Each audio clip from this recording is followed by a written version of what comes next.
Hello dear friends, this is Ruslan Belov, and this is our regular daily overview of the combat situation on the Ukrainian front. Today, as previously announced, the President of the United States held a press conference during which he outlined in detail his view of the current situation and also explained how, in his opinion, developments in Venezuela will unfold in the near future. Before addressing the substance of the issue, he naturally made a point of praising the actions of the U.S. armed forces, emphasizing that the operation carried out was, in his words, flawless. In particular, he noted that the entire operation lasted approximately 3 hours, roughly an hour and a half for the outbound flight and about the same amount of time for the return. In addition, Donald Trump stated that the current leader of Venezuela, Nicolas Maduro, should, according to him, appear before an American court on a number of charges. He also noted that the United States intends to administer Venezuela until power in the country is transferred through a different process. Not just any process, but specifically a democratic one. What exactly is meant by the phrase, "the United States will govern Venezuela," is not entirely clear at this point. However, if one refers to the Constitution of Venezuela, it clearly states that if the president becomes unable to perform his duties for any reason, authority automatically passes to the vice president of the country. At present, the position of vice president of Venezuela is held by a woman with the surname Rodriguez. It is she who has effectively assumed control of the state. She has convened Venezuela's National Security Council, within which further steps and possible scenarios for the country's development were discussed. At the same time, no clear or concrete information has yet emerged regarding the timing or format of possible presidential elections in Venezuela. Overall, it is currently extremely difficult to determine with certainty who is exerting real influence over Vice President Rodriguez, whether she is an independent political figure acting on her own, or whether she is under the control or significant influence of external forces, American intelligence agencies, Russian structures, or possibly the Chinese side. At this stage, it is precisely her decisions that will directly determine which path Venezuela will follow going forward. Alongside this, information is emerging that the Ukrainian side has begun preparations for two major political processes at once: the holding of a referendum and presidential elections on the territory of Ukraine. Within expert circles, there is an increasingly common view that both of these events could be organized on the same day, both the referendum and the presidential election. However, there is an important nuance here that deserves special attention. According to statements by Stefan Chuk, as well as David Arakhamia, who currently serves as the de facto leader of the Servant of the People Party, the leading political force in the Ukrainian parliament, only a single question is planned to be put to the referendum. According to available information, the wording of this question will be as follows: Are you, the Ukrainian people, ready to accept a peace plan, yes or no?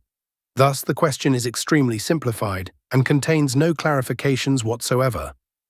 However, even now it can be stated with a high degree of confidence that this refers not to any compromise document developed as a result of negotiations between the United States and the Russian Federation, but specifically to the so-called 20-point plan that was originally proposed by Ukrainian President Volodymyr Zelensky. After that, we move directly to the line of contact. Today's overview begins with the area of responsibility of the North Group of Forces, since the information received over the past several days, including during the New Year holidays, gives reason to believe that the Russian side may be preparing a large-scale and intensive offensive precisely in the northeastern part of Ukraine. If we look at the combat map, a significant number of geolocation confirmations have been received from this direction over the past day.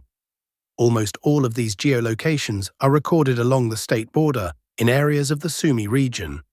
Let us analyze the situation step by step and begin with directions and locations already familiar to us. First of all, this concerns the Ryasna-Hrabovska line. Let me remind you that over the past several days, Russian units have managed to improve their positions in the area of the settlement of Hrabovska. Moreover, video footage documenting combat operations in this area has appeared in open sources. These videos show Russian assault groups attempting to advance along the railway line and attacking fortified positions of the Ukrainian armed forces. All recorded episodes took place precisely at this location. and based on this video evidence, the front line was adjusted accordingly.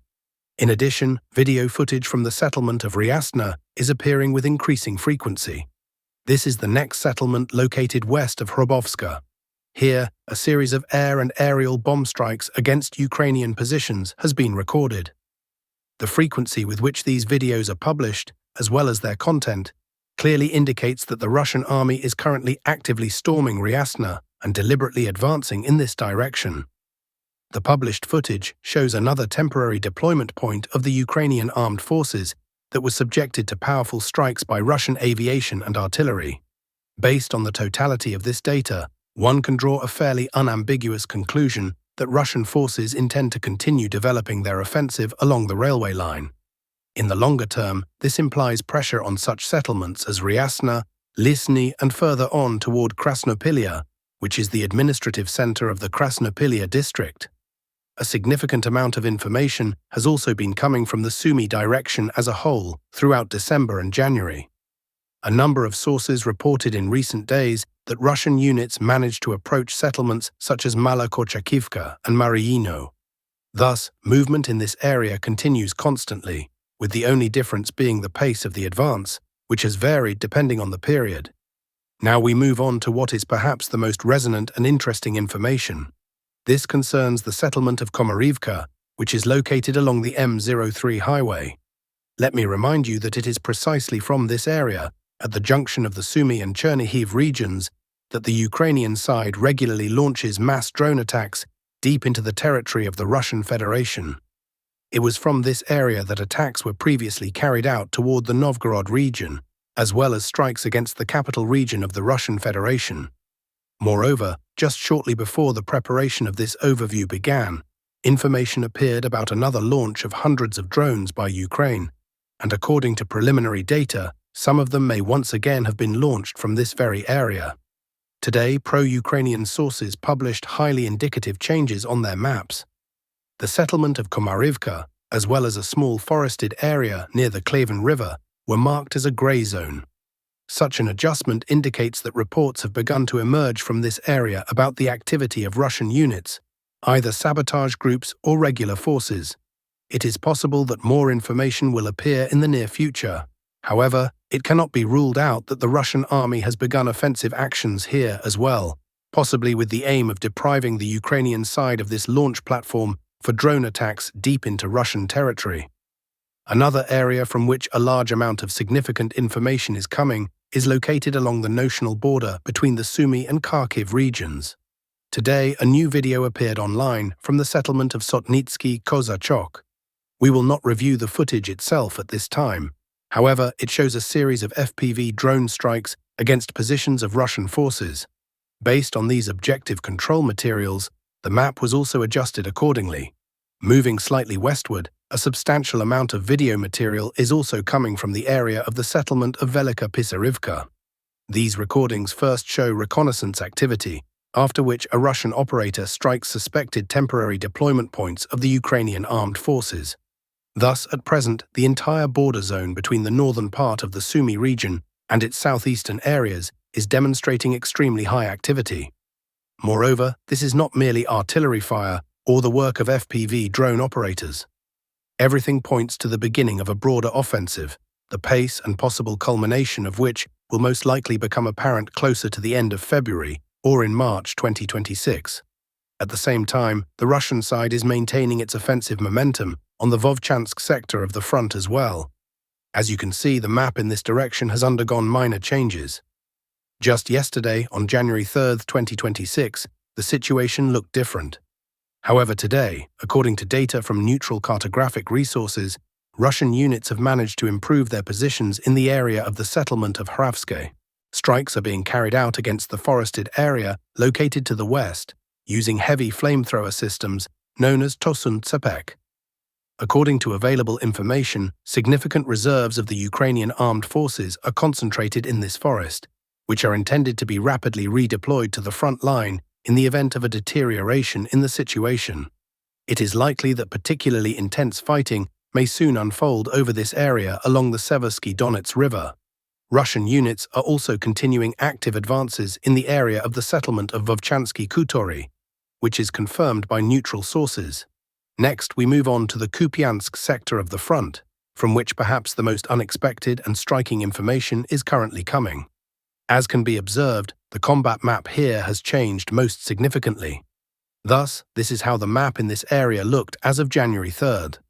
As of today, we are making adjustments and expanding the so-called grey zone between the settlements of Petropavlivka and Podoli. Previously, this territory was considered to be under the control of the Ukrainian armed forces. At present, we are deliberately reclassifying this section as a grey zone, based on the official report of the Ministry of Defense of the Russian Federation. In today's statement, the ministry reported that the West Group of forces has significantly improved its positions in the area of the settlement of Podoli. It is precisely on the basis of this information that the corresponding map adjustment has been made. Let me remind you once again, this is exactly how the situation looked yesterday. Today, however, the map already takes on a different appearance. As of the end of January 4, 2026, there are still no publicly available video materials that would unequivocally confirm the presence of Russian flags over the territory of the settlement of Podoli. Therefore, to be completely honest, it is currently extremely difficult to understand how this section of the front should be depicted with maximum accuracy. Moreover, it is worth paying attention to the following point. If one analyzes data from various cartographic resources, pro-Ukrainian, pro-Russian, and neutral alike, it becomes apparent that information about advances in the Podoli area has largely been ignored by almost everyone. This, once again, underscores how difficult it is to determine exactly how Russian units managed to advance here. Overall, the Kupansk direction traditionally remains one of the most opaque and tightly closed sections of the front, shrouded in what is commonly referred to as the fog of war. At this stage, we have made a preliminary adjustment. It is entirely possible that geolocation confirmations will begin to appear in the near future, in which case the map may have to be adjusted again. However, if the information about the advance is indeed confirmed, and if the Russian army has managed to establish a foothold in the area of this settlement, then it will be possible to begin a countdown for Kupiansk-Uzlovyi as well. In any case, the situation will become clearer in the near future, and I believe we will be able to sort out this extremely confusing section of the front, which is currently almost completely obscured by the fog of active hostilities.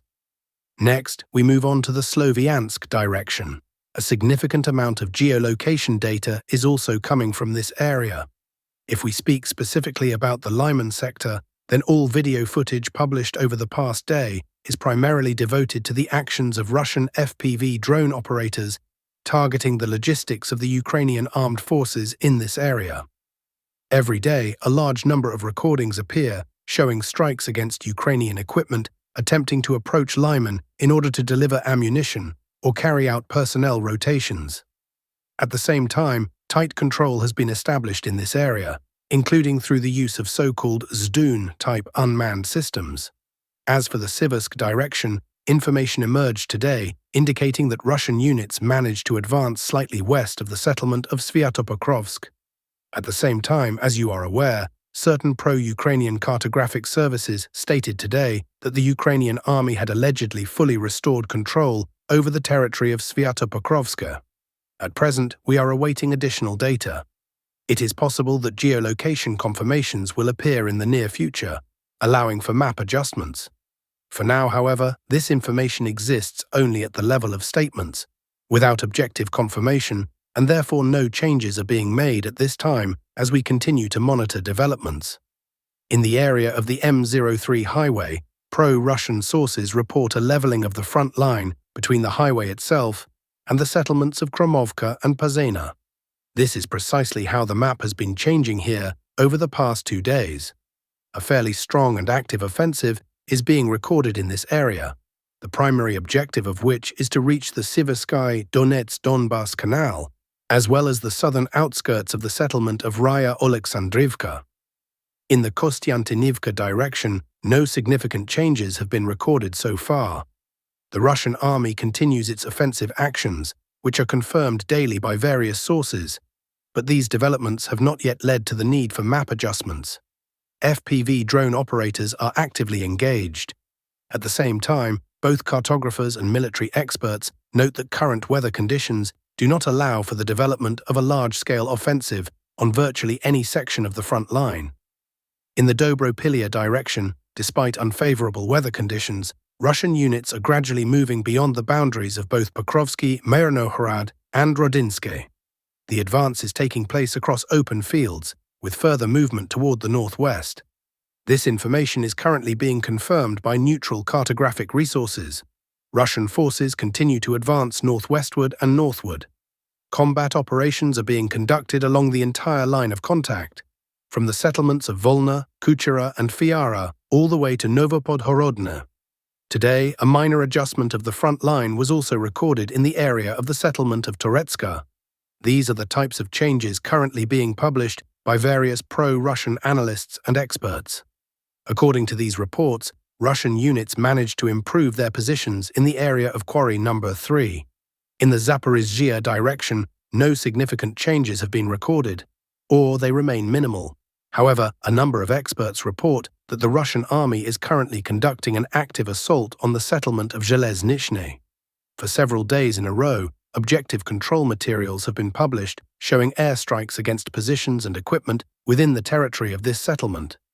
In addition, neutral cartographic resources regularly introduce adjustments indicating active advances by Russian units, though without stable consolidation on the achieved lines. This concludes our overview for today. Thank you for staying with us. Subscribe to the channel, leave your likes, and all the best to you.